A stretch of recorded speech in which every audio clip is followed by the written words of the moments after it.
me introduce you, Giles Brandon, for a few words.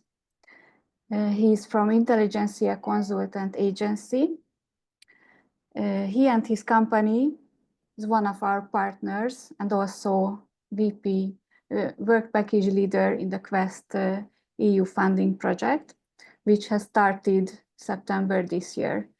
This EU project is an international corporation between 3 universities, LIU University Sweden, Loughborough from UK, and ELTE from Hungary, and also 2 companies, Just in Mind from Spain and Intelligentsia Consultant from Luxembourg.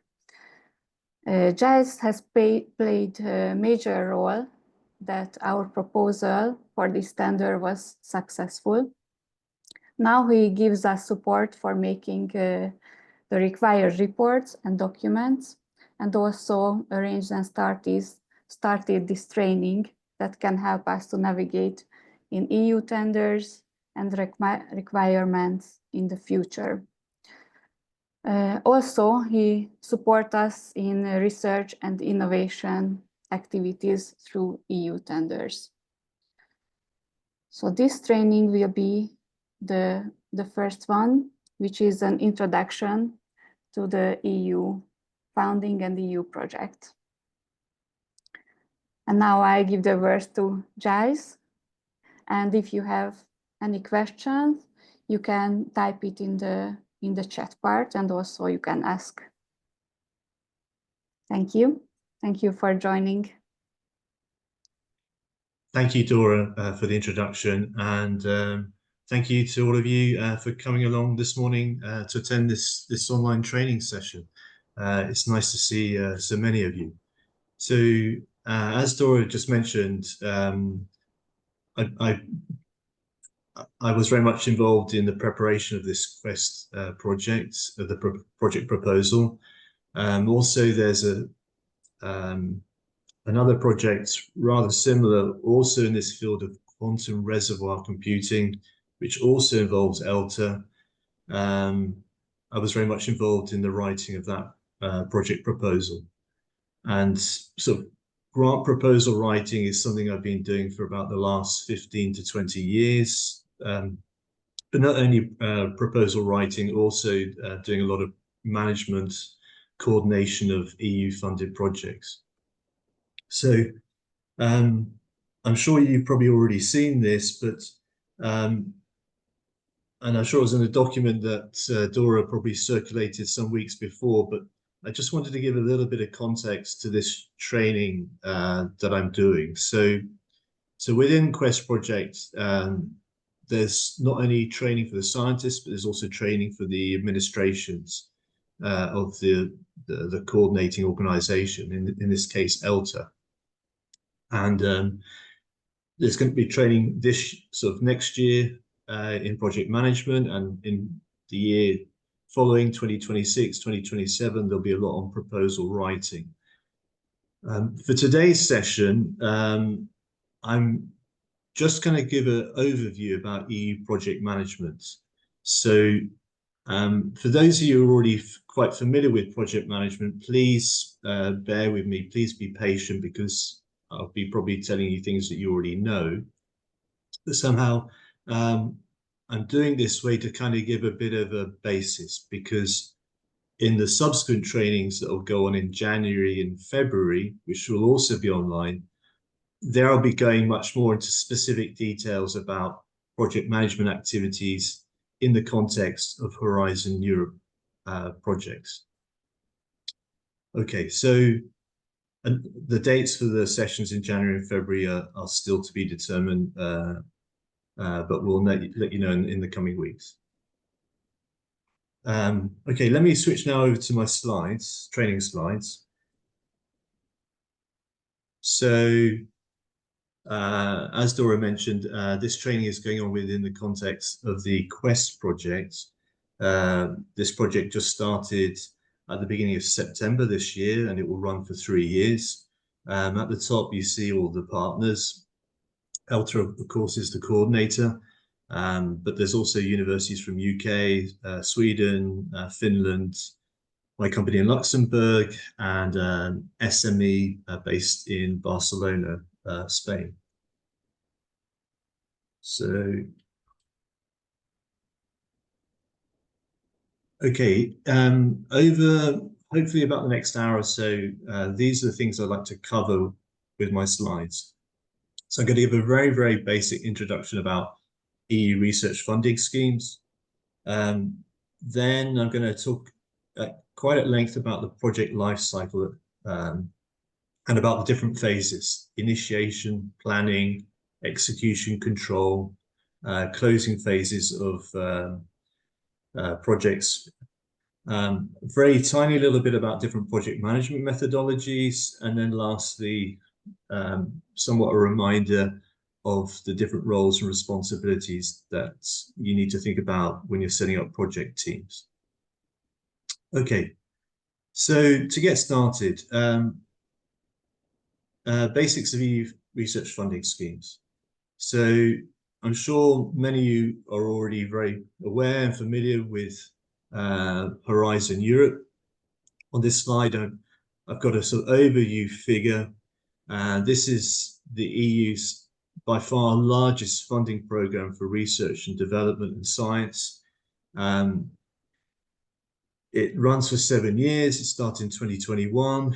There's something like 95.5 billion euros that's being invested in research through this program. This program is structured into these three pillars. Pillar 1, excellent science. Pillar 2, global challenges. And Pillar 3, sort of what's called Innovative Europe. And then running below at the bottom, you see this thing where it says widening participation and strengthening the European research area. In fact, our Quest project is what's known as a widening twinning project. So it's been funded under this horizontal part of the program. As I say, I'm not going to go into detail about the different areas of the program. I'm just giving a very, very quick overview. Another program, which again, I'm sure many of you are very familiar with, also EU funding, is Erasmus+. This is also a 7-year program. I'm sure many of you know of it through the mobility that it funds, especially for undergraduates, graduates, so that they can spend 1 or more semesters at different universities across Europe. And another, well, again, at a very, very high level, there are all kinds of European funding for regional development. This figure is a very, very high level view.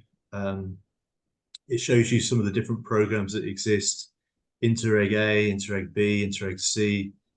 I got to be honest, I don't know the exact budget for this program, but it also runs for something like 6 or 7 years and involves billions of euros.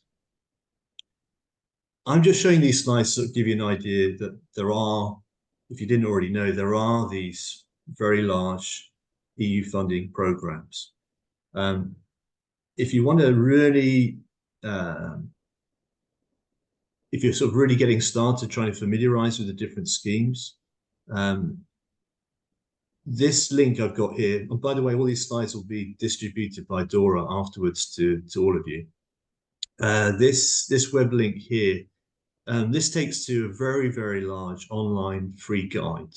It really is very comprehensive about all the different EU funding opportunities that are out there.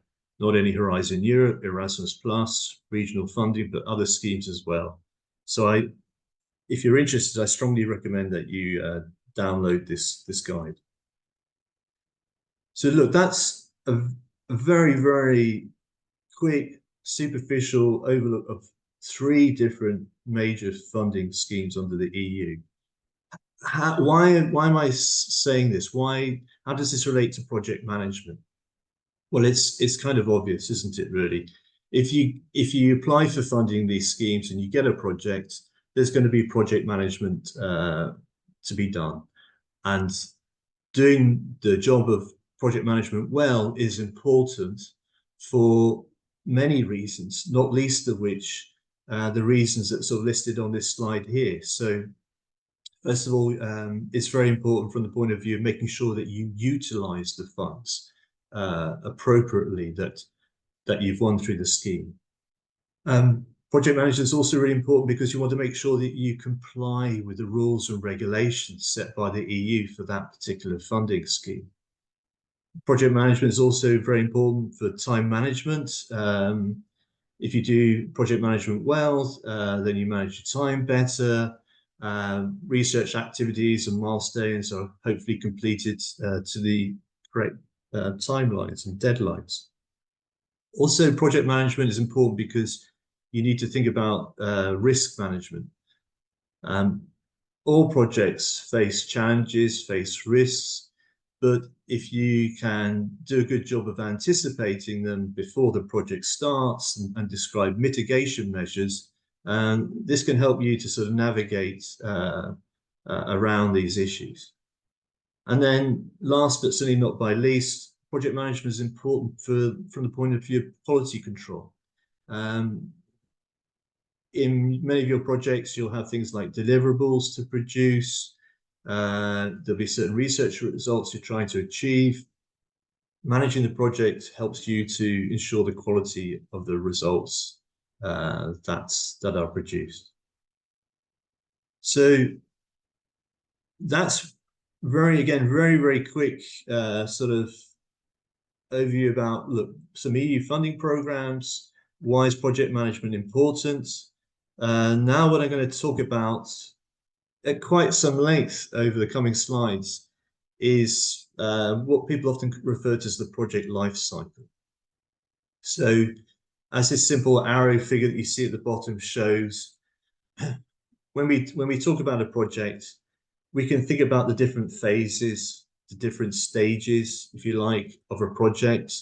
You have an initiation phase, a planning phase, then sort of concurrently in parallel, you'll have the execution phase running together with what's called the control phase. And then when you're getting at the end of the project, you'll have a closing phase or stage. What I'm going to do over the coming slides is I'll go into each of those phases, those stages, and try to illustrate what are the things, if you're a project manager, what are the things that you should be sort of considering, thinking about, planning for, and so forth. So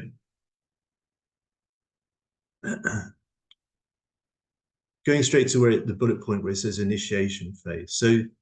So this is really obviously the stage where a project idea is first formalized.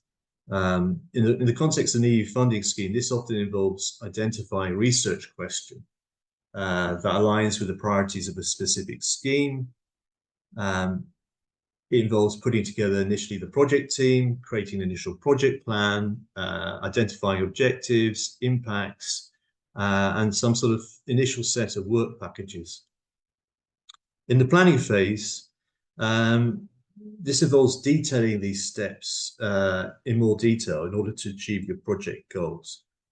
In an EU research funding context, this phase is particularly crucial to prepare a very strong and persuasive proposal that you're submitting to a grant funding agency. Assuming you've submitted a proposal and it's successful, you started the project, as we have done, of course, with Quest, you're now in this sort of execution and control phase. Here, what's important, of course, is to make sure that you are implementing the project as you described in your planning and initiation phase. And this often involves regular reporting to your EU funding body, according to their requirements. Assuming you get to the end of your project, might be a 2-year project or 3-year project, you enter into a closing phase. Now, even at this phase, it's important to consider carefully what needs to be done. So often there's documentation, final reviews. There's an importance to make sure that you've adequately disseminated and communicated and promoted your results. And yeah, the Commission, we're talking EU funding, they're very interested to see that your projects are generating impacts. So in this closing phase, you want to make sure that somehow you're documenting that, you're capturing that. Okay. To say a few words now in more detail about this initiation phase. So some more specific details about things you should be perhaps thinking about. So please excuse me. So in this initiation phase, you're really thinking about, look, what are the project's goals and how feasible are they to achieve? So you need to be thinking about defining this research question.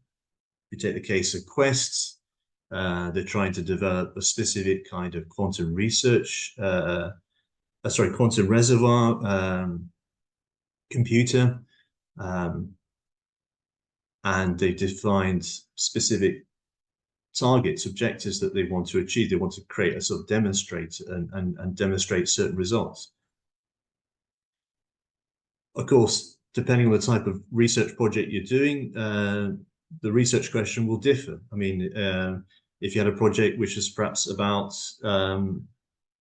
renewable energy, it might be about developing a specific type of solar panel, exploring specific new materials, achieving new kinds of efficiency. In this initiation phase, you also need to think about alignment with your EU priorities. So if we're talking, for example, about Horizon Europe, it's really, really important to read the work program where the call for proposals is described.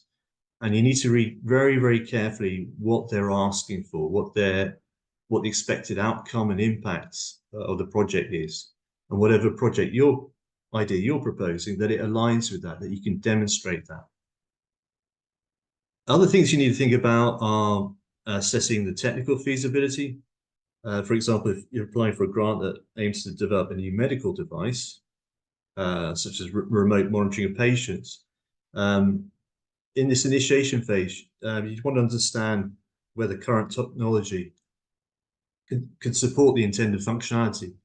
You would need to do some kind of assessment of the state of the art in telemedicine and wearable sensors.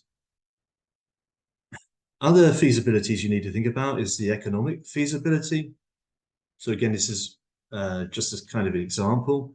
If you had a project perhaps devoted to developing a more sustainable agricultural method, possibly a goal would be to produce a crop yield equivalent to current methods, but with less water usage.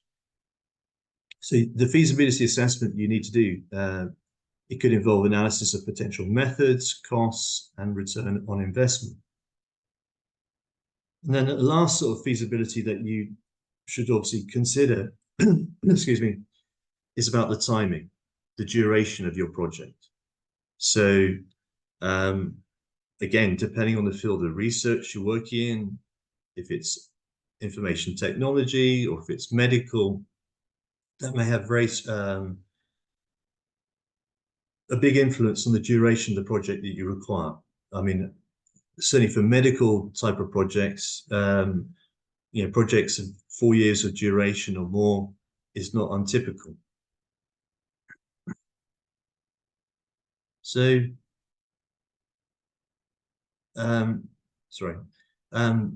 that's a few words about goals and feasibility. Also in this initiation phase, it's important to think about who are the project stakeholders and what their interests are. Because again, you want to make sure your project is aligned with them. So who are stakeholders? Well, for starters, they're your project team members. You need to think a bit about what's their motivations.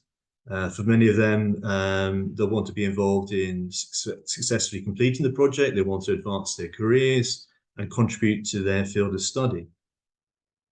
The other stakeholders, of course, would be the funding body. They're another obvious one to think of. Horizon Europe. Their interest will be to ensure that the project aligns with their strategic priorities, their policies, and that your results lead to impactful outcomes. Partner organisations are another stakeholder. If your project involves collaboration with other universities, research institutes, or companies, these are important stakeholders. Their interests may include new knowledge, tech transfer, reputation enhancement, or financial benefits.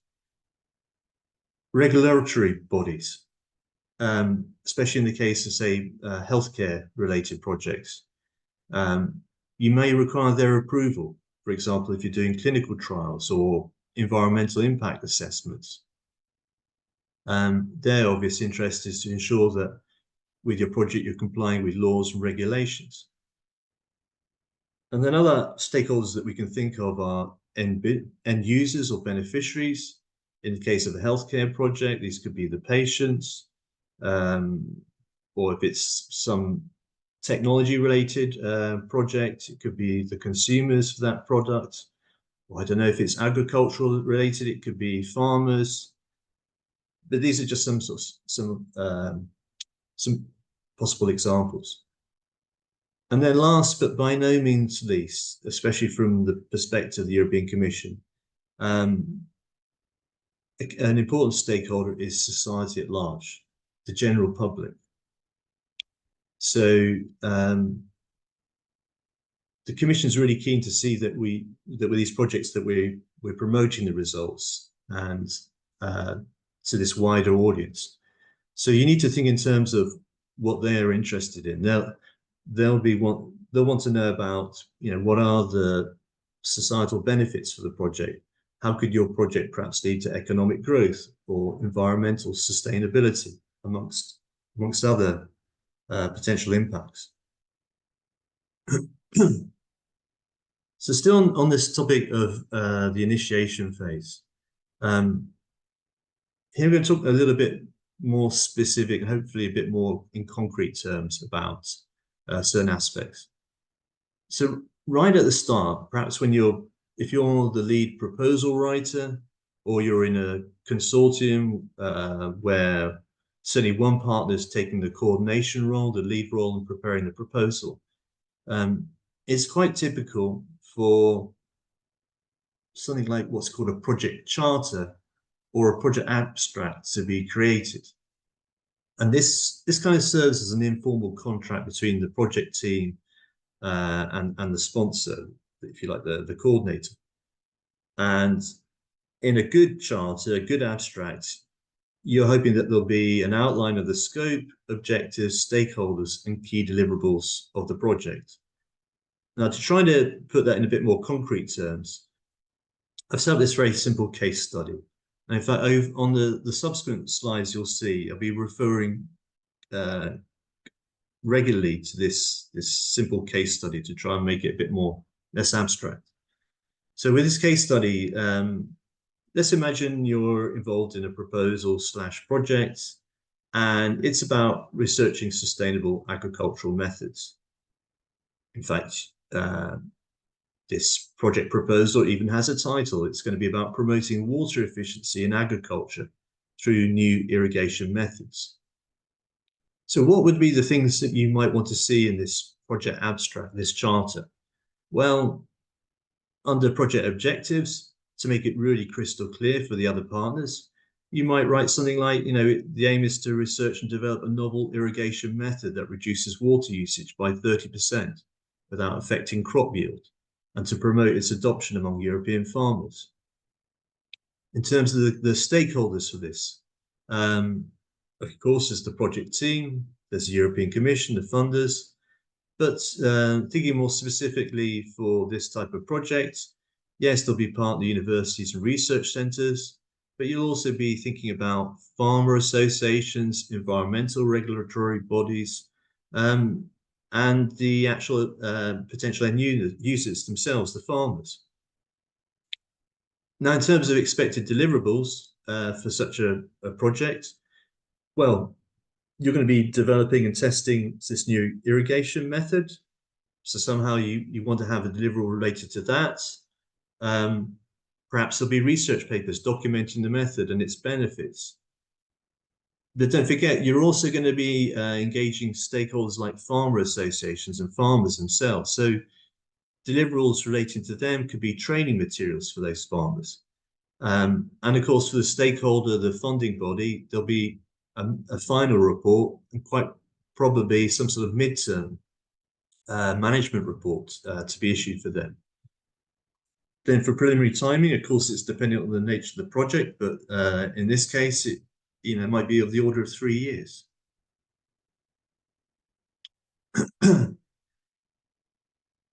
Thinking again about the initiation phase, but now about your project team and some more specifics. Who do you think will be in that project team? So, of course, you need to identify the key roles, their responsibilities, and the skills that they require.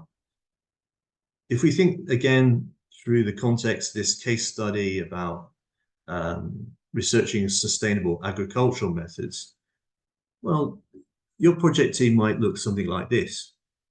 You'll have a principal investigator, of course. There'll be an experienced, seasoned researcher in sustainable agriculture. They will be responsible for guiding the research direction, supervising the team, and communicating with the funding body. But you'll also have agricultural specialists in the team. These will be the team members who are going to conduct the field experiments to test the new irrigation methods. These people, these specialists, should clearly have a strong background in crop science and irrigation. Environmental scientists is another role. They'll be involved in assessing environmental impacts of the new irrigation method, ensuring it aligns with sustainability goals. And this whole thing about engaging more broadly with other stakeholders, you need to think about an outreach coordinator. So this person, their roles will focus on communicating with the farmer associations and promoting the adoption of the new irrigation method. They should have skills in communication, education, and stakeholder engagement. And last, but certainly not least, the project manager for this project.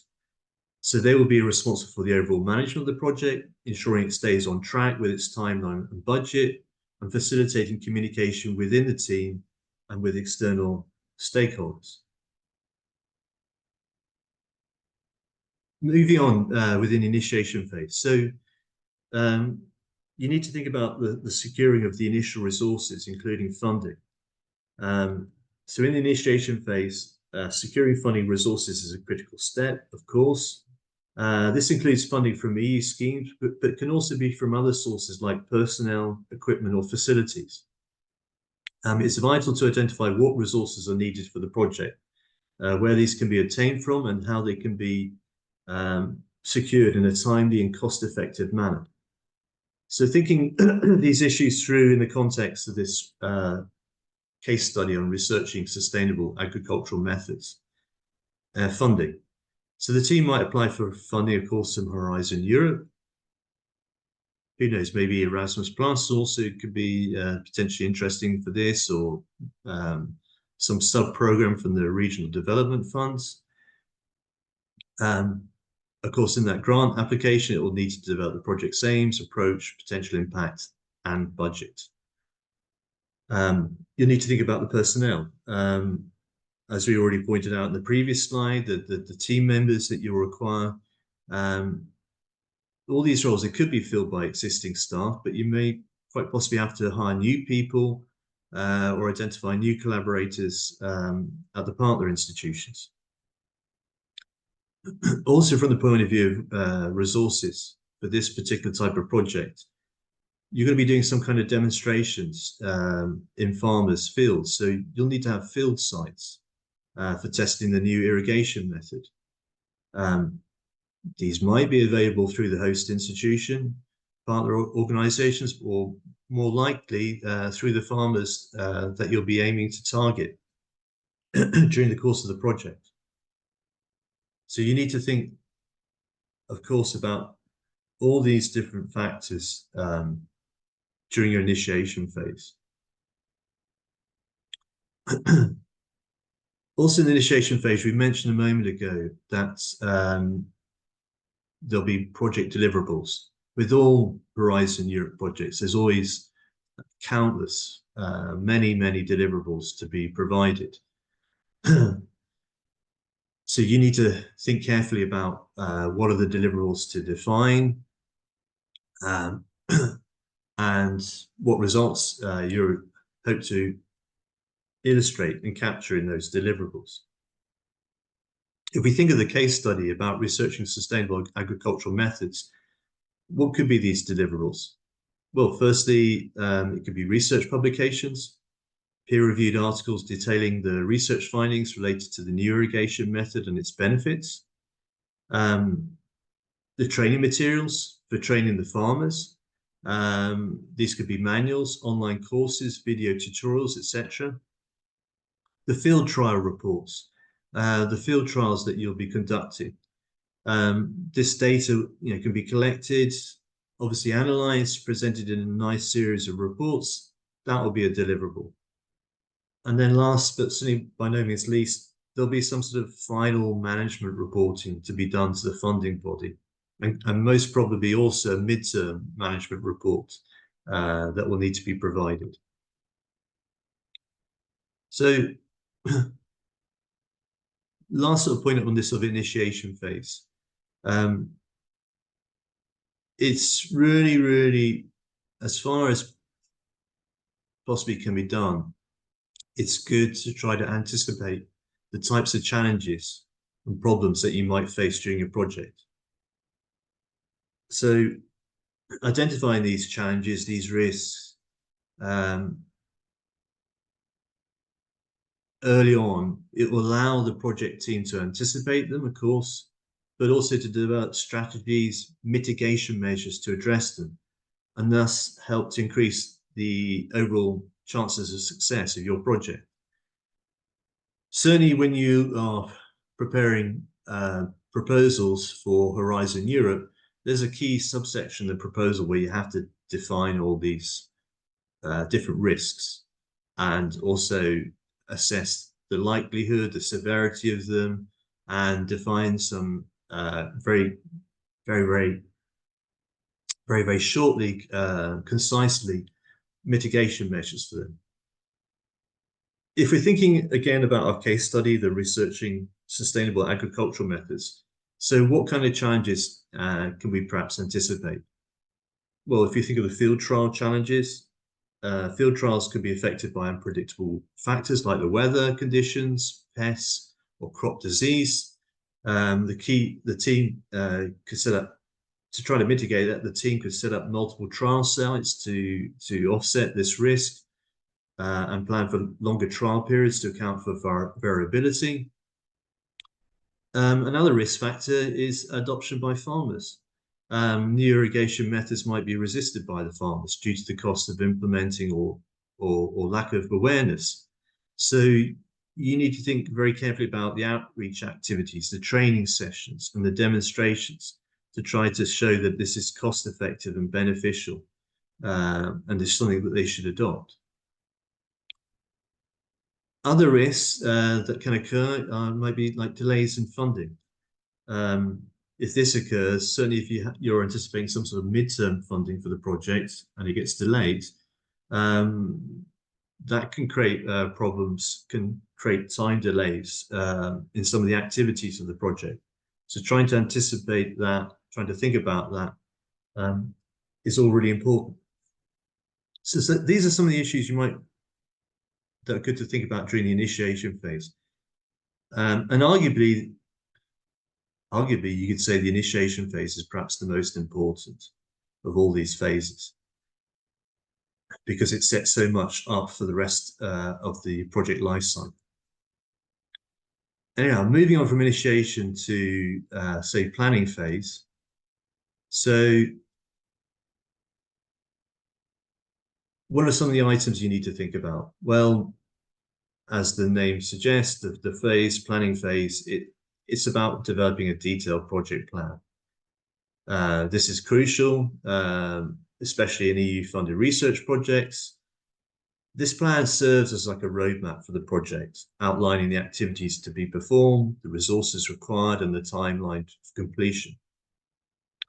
Again, if we think of in terms of this case study on researching sustainable agricultural methods, for this detailed plan, we need to think of the following. So we need to think about work breakdown structure, or what is more commonly referred to, say, as work packages. So what tasks, what activities need to go on, and how can those tasks and activities be grouped together in different work packages? Tasks that need to be done, of course, will be things like literature review, design of the irrigation method, setup of field trials, data collection, and so on and so forth. Assuming you have this work breakdown structure, these work packages, you then need to think about the resources to allocate to them. You need to think about the budget for each work package in terms of personnel, equipment, other resources. Maybe there's research consumables. In the case of this agricultural project, field trials, they're going to require agricultural specialists, farmland, irrigation equipment. So the budget needs to be allocated for that. And then in terms of the timeline for this agricultural project, you need to think really down to the level of each task. What's the sort of duration and how they all link together. So for example, design of the irrigation method, perhaps that takes a couple of months. The field trials might follow straight on from that in month 3 and run for the best part of 2 years. And lastly, in this area about project planning, it's important to have milestones. So these are key points in the project where some key activity or key results being achieved.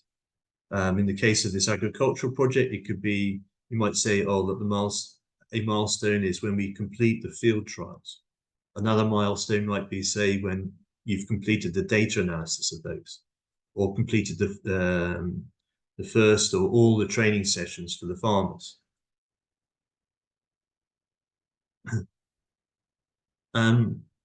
Also in training, it's important to set up the budgeting and scheduling plans.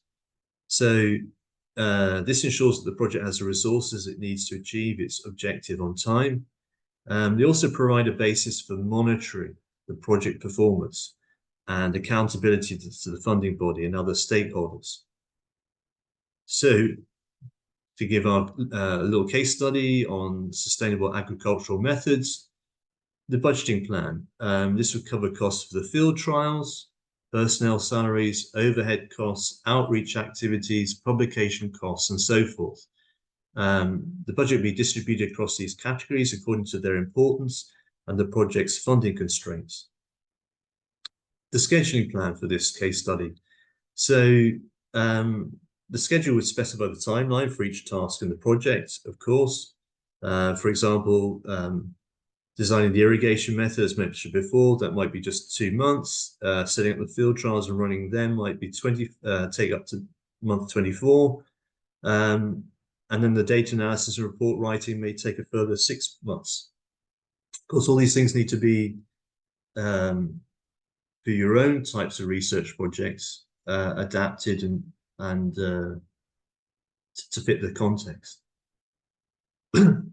And lastly, on the planning phase, it's important to define quality metrics and objectives to ensure that the project meets expected standards and achieves its goals. Quality metrics and objectives provide a clear definition of what constitutes success for the project. They provide a standard and the way in which project performance can be measured and evaluated. If we're thinking of our case study with this researching sustainable agricultural methods, the metrics might be things like water efficiency. So this new irrigation method, it should achieve a certain percentage of water savings. I think we said 30% in an earlier slide. Whatever the percentage is, it should be defined as a target objective and something which at the end of the project, whether or not you've achieved it, you say, well, we did all the tests, we got 25% or 35% or whatever it was. Another quality metric, of course, in the context of agriculture, there's always a strong interest about crop yield. So in this project, although you're trying to develop ways to save water. At the same time, you want the crop yield to sort of be maintained. So you'll need to make sure you have some sort of baseline or what crop yield is with existing methods, and you sort of set that as a target and say, look, we aim not to go below that. And here are the results to prove or disprove that. Another quality metric would be about the adoption rates.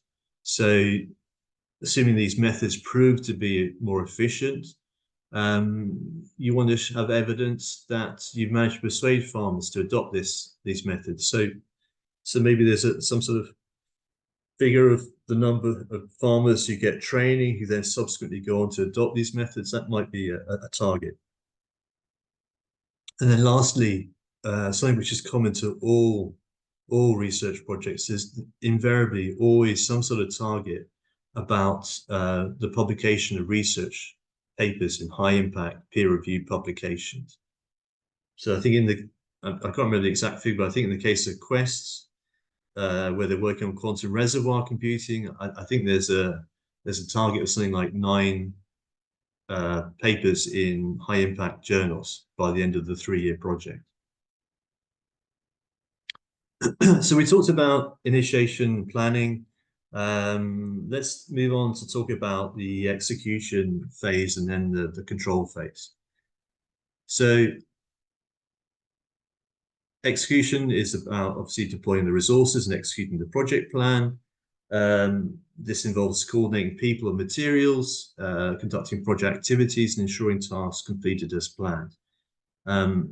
As you can imagine, it's a very busy, hectic phase. Indeed, with our Quest project, which we just started on the 1st of September, these first few months especially have been very, very busy getting the project up and running. If you think of the case study in this execution phase, so yes, look, there'll be the field trials that need to be done. There'll need to be the data collection. There'll need to be the collaboration. There'll need to be the reporting. All these items, you'll need to think carefully for your own research projects in your own context. In the execution phase, the project manager, they'll be managing teams and their tasks. So this involves ensuring that everyone knows what they need to do, that the team's activities are coordinated, any issues that are that come up, they get resolved in a timely manner, and ideally everyone is in the project team is working in a productive and positive work environment.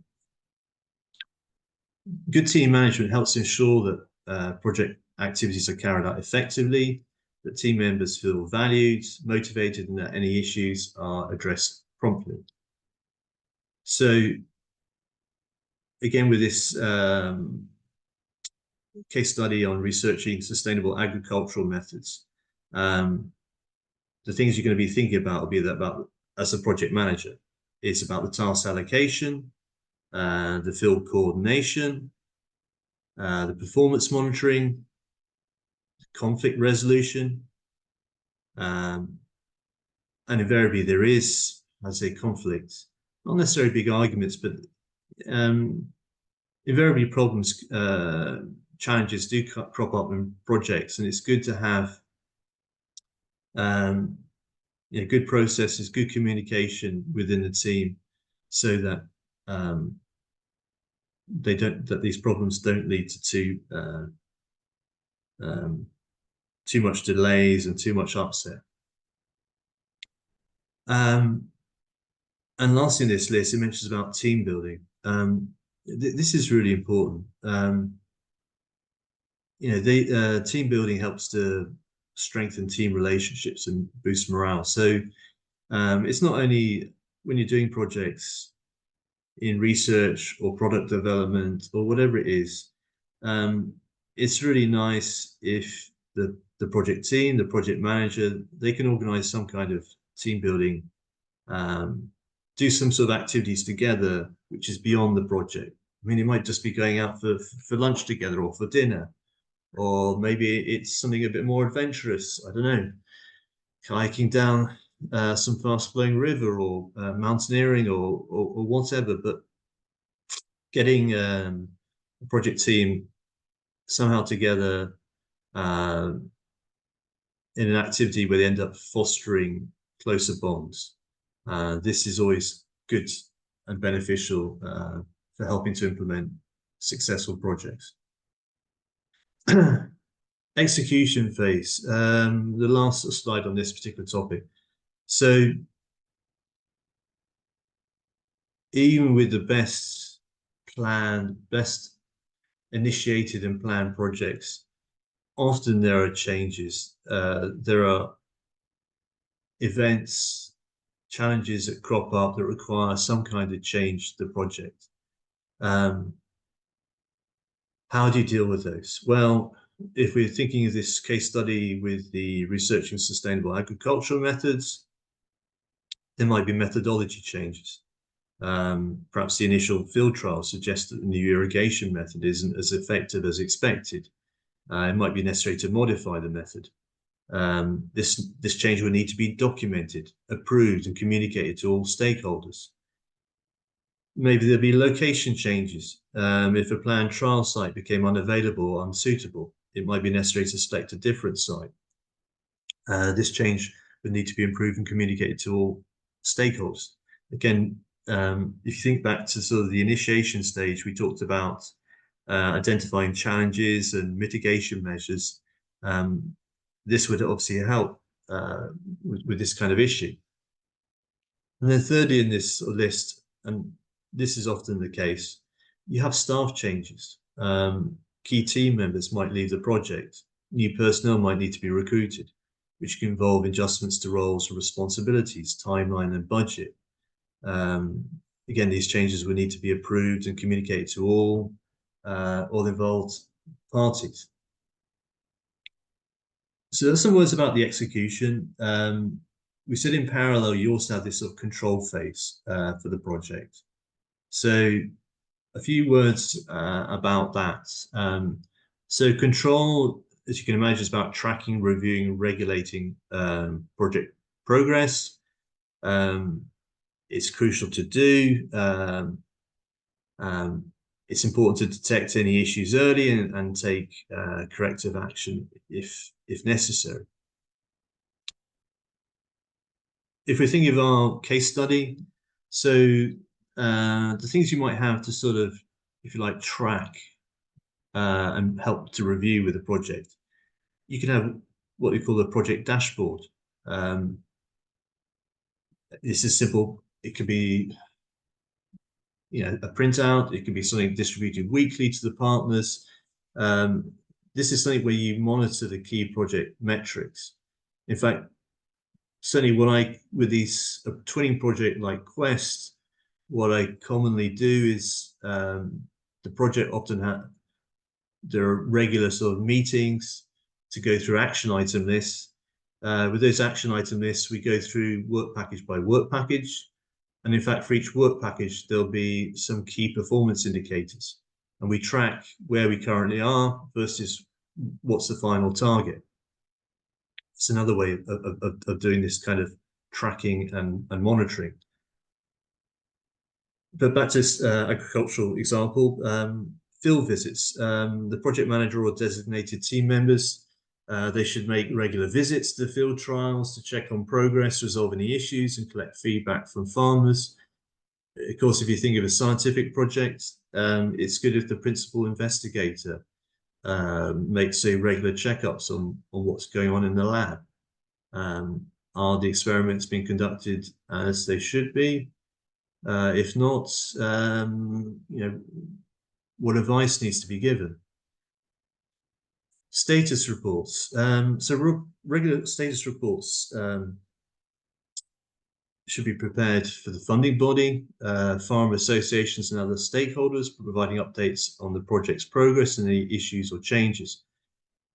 Fortunately, usually status reports are just at the midterm and at the end of the project with the commission, but sometimes, especially if you're dealing with a project where it's very advanced, disruptive technology, the commission can ask for more regular updates on progress because they know it's a very risky type of research project.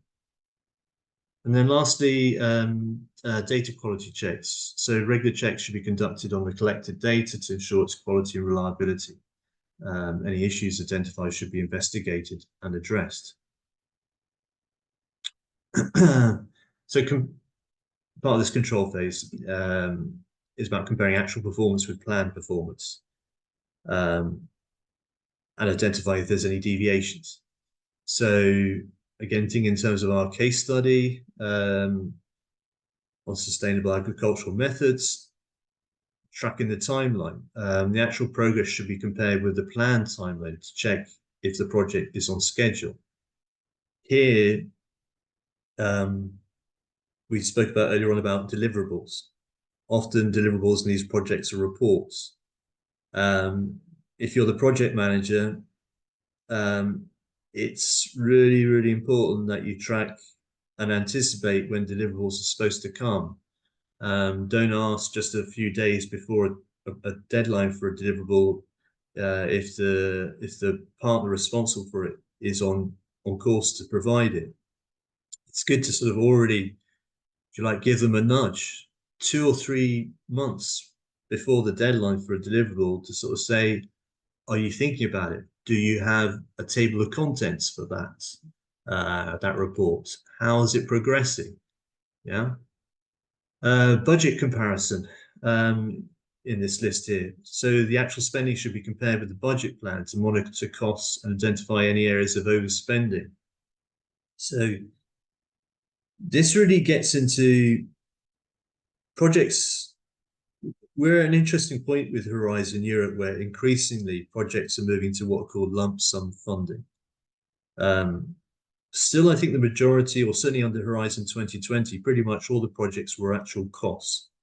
So this meant that if you won a project, you'd be allocated a budget, a grant budget, but then at the midterm, at the end of the project, you'd actually have to sort of say and prove how much you spent, what were your actual costs. So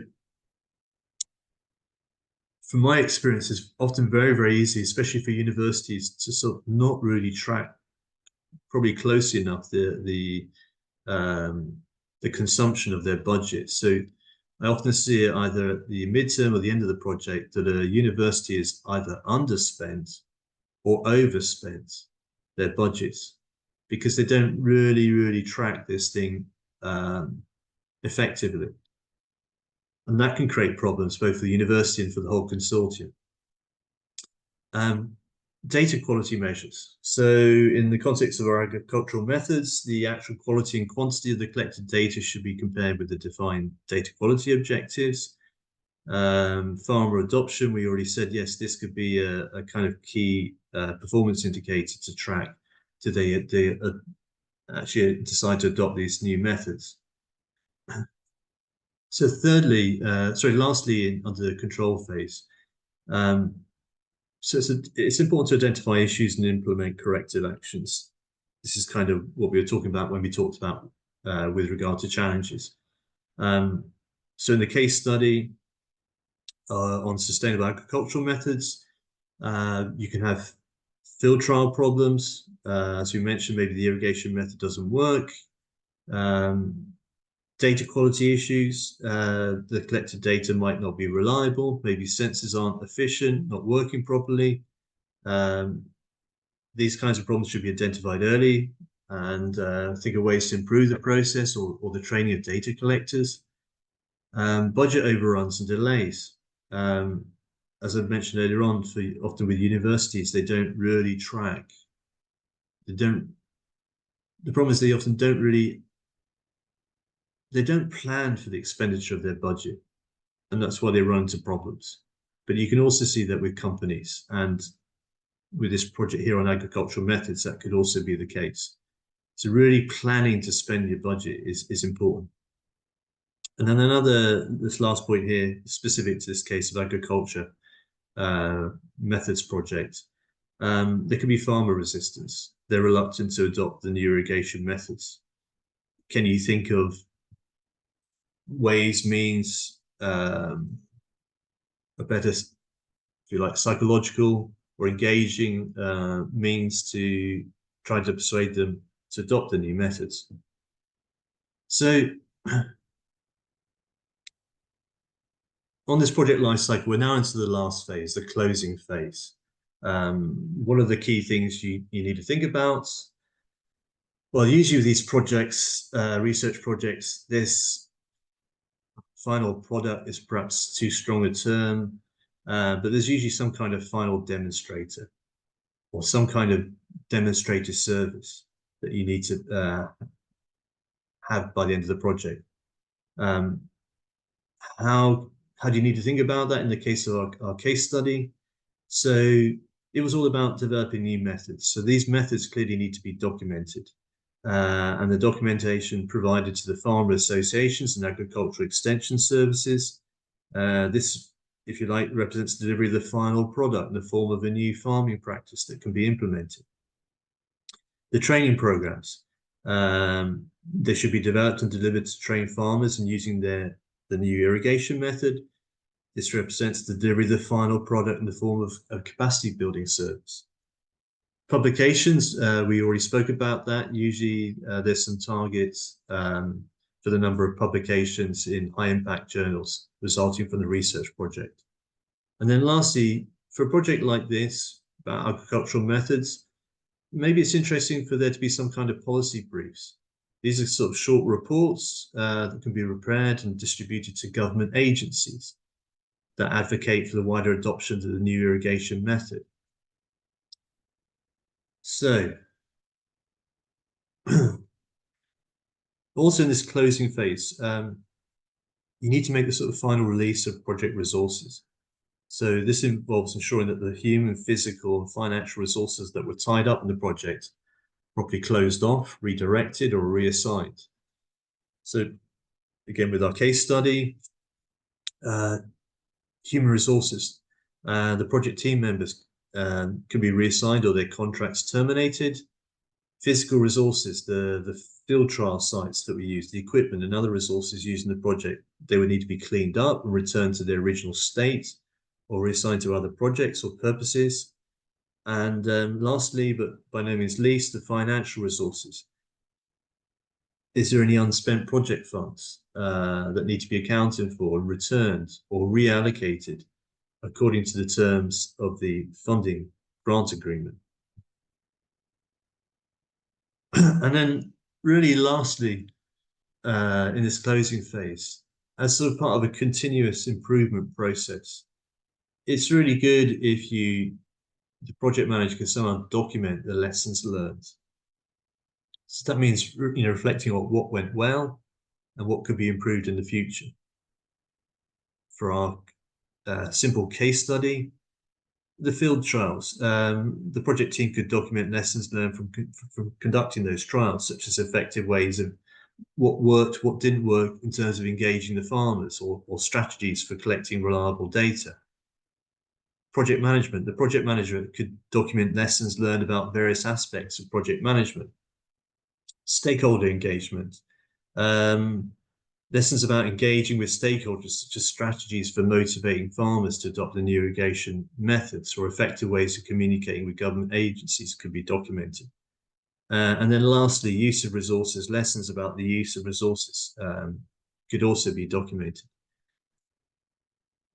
This kind of documenting, it is, if you, not only for your organization, but on a personal level, it can be definitely very, very beneficial in terms of helping to improve one's skills as a project manager.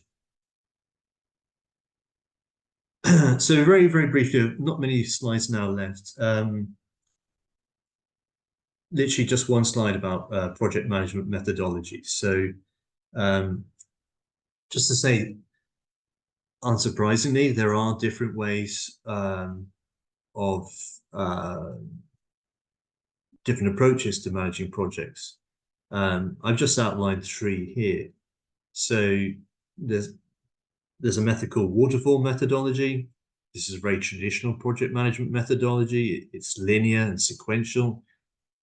Each phase must be completed before the next one can begin, making it suitable for projects with clear, unchanging requirements where tasks are dependent on each other. such as many research projects. And I would say the sort of with Horizon Europe, Horizon 2020, these kinds of projects, almost always, typically, you're effectively, as much through the kind of reporting you have to do for the commission, you invariably kind of follow a waterfall methodology. But there are also these two other methods which are rather popular. So there's PRINCE2, projects in controlled environments. So PRINCE2 is a process-based approach that provides a detailed roadmap for how the project should be managed and executed. It's very widely used in the UK government and in many sectors and countries worldwide. And then this third method, which has become more commonly known, more commonly used in, say, the last, I don't know, 10 years or more, the Agile methodology. So Agile methodology is an iterative and flexible approach, allowing for regular adjustments throughout the project. It's widely used in software development, but it can also be applied to research projects, especially those involving complex tasks, rapid changes, or a high level of uncertainty. I'm not going to go any further into these project management methodologies. Maybe in a future training, we can talk about them. Instead, what I kind of want to do, the last sort of thing is, because invariably with projects, you can argue the most important thing are the project teams. It's the people who are running these projects. With this sort of last slide, I just want to sort of do a kind of general reminder about the roles and responsibilities of project teams. So if you were starting afresh at the initiation phase slash planning phase, this is almost kind of like a checklist of the kind of roles you should think about for the project. So, of course, project manager, principal investigator, project administrator, also very important. With this Horizon Europe projects, there's so much burdensome reporting and financial management. You don't really want to tie up the principal investigator, the project manager, too much with those activities. So it's good to have a person or persons responsible for that. You need to think about the research associates and assistants. These are the ones who are really going to be doing hands-on research tasks under the direction of the principal investigator. So there'll be your PhD students, your postdocs, typically, who knows, maybe even some master students. Stakeholder representatives. We talked a lot about that in the context of this agricultural case study. You need to think carefully what stakeholder groups could be affected by your project, and making sure that you have identified pathways to and representatives to make sure that you engage, that you can clearly engage with those different stakeholders. And then last, and again, but certainly not least on this list here, it mentions dissemination communication officer. So this role in Horizon Europe, EU funded projects really cannot be underestimated.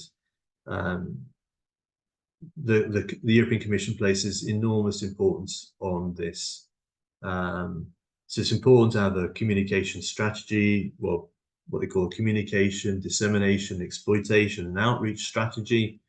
So the project results, events, they engage with the stakeholders and they help to fulfill the reporting requirements. So look, that, I think I've been talking for a best part, I think an hour or so. That kind of concludes my sort of, if you like, overview about EU project management. There's already quite a lot of information in the slides, but believe you me, there's even a lot more information to be found out about and experiences to be gained. But for sort of the first presentation, I kind of wanted to stop at this point. But what I'm conscious is that, sitting on an online course, it can be rather a passive experience.